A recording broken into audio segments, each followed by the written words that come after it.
Ngayon, ang ipapakita ko sa inyo is paano magpalit ng brake pad para sa ating Mio. So, bago pa tayo magsimula, syempre, patugtugin muna natin yung intro.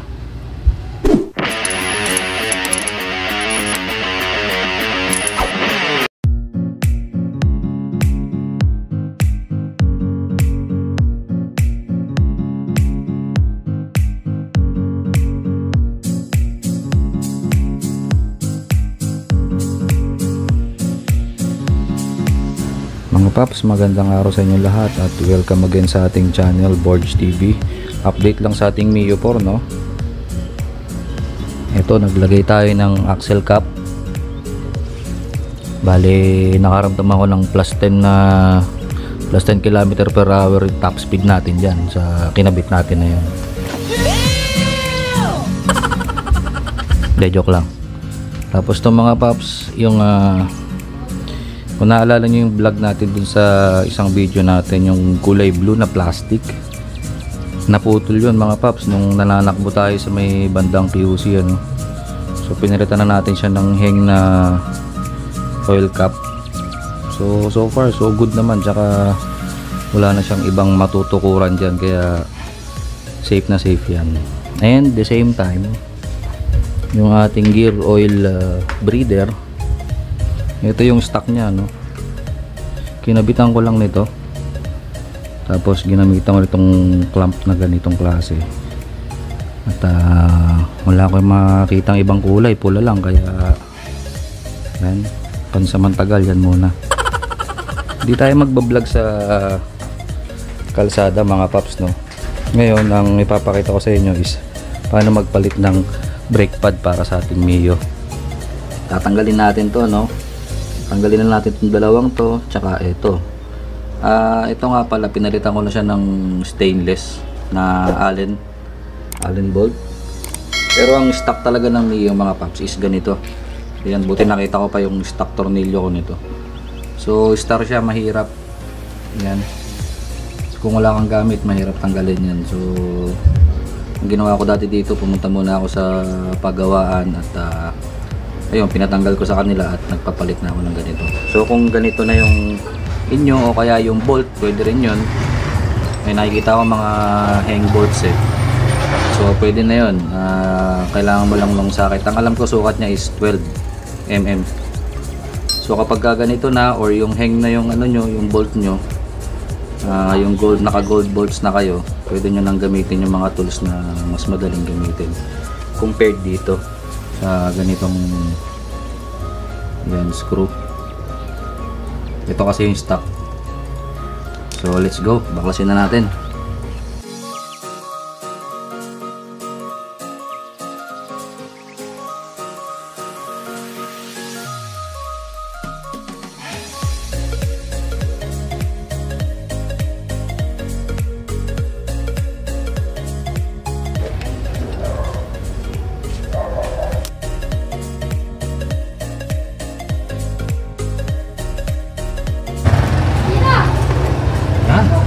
Natin mga paps, makikita nyo kung gaano kanipis mamaya yung brake pad natin ngayon. Tatanggalin natin itong lock na to, at saka yun, nasa loob na yun. So gamit lang tayo ng long nose.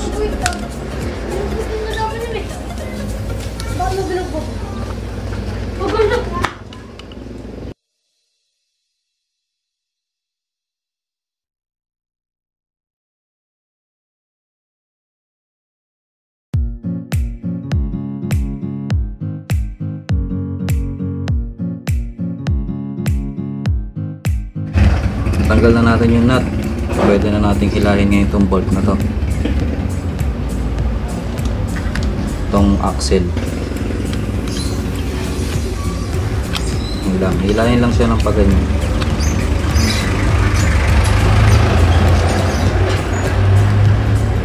Tapos mga paps, remind ko din kayo, pagka natanggal nyo na dito sa disc natin yung caliper, huwag nyo nang ipitin yung preno sa harapan, kasi mahihirapan lang kayo magbalik ng ating caliper pagka meron ng bagong brake pad. Pag ilalagay na natin siya sa ating gulong, mahihirapan lang kayo.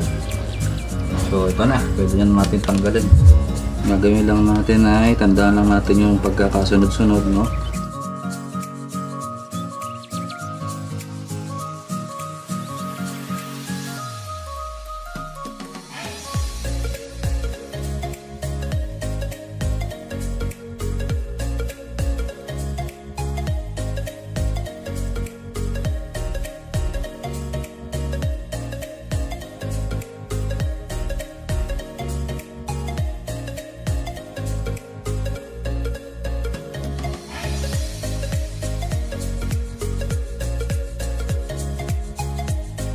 Mga paps, sulit ang pagkakagamit.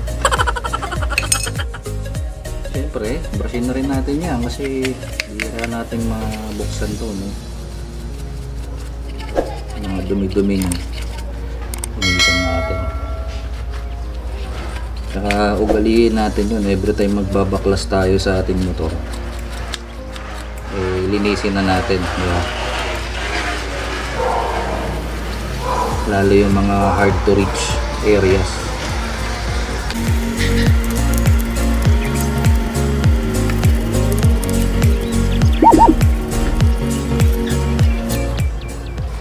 Ito yung ipapalit natin. Wala akong nakitang ibang brand, lalo yung Racing Boy, no? Yun yung hinahanap ko. So ito na lang yung ating ikakabit. Bendix yung brand niya. So tara, kabit natin. Tsaka sigurado ako sa Mio to kasi nakalagay Mio. So buksan natin. Kumpara natin yung luma versus yung bago. Ayan, ang kapal. Laki ng diferensya, mga paps. Kabit na natin. So kung paano natin tinanggal kanina, meron din natin kakabit. Mauna tong part na to.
natin to.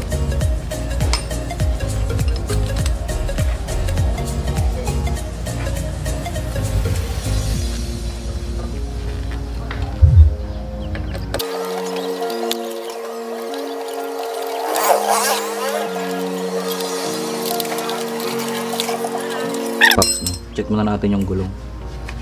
kung okay siya.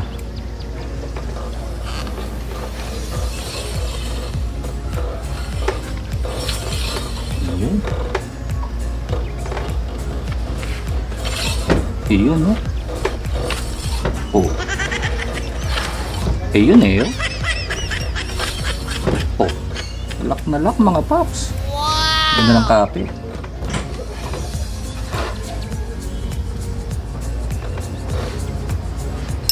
Yan, pagka na-testing nyo na, no, pwede nyo nang pukpukin yan.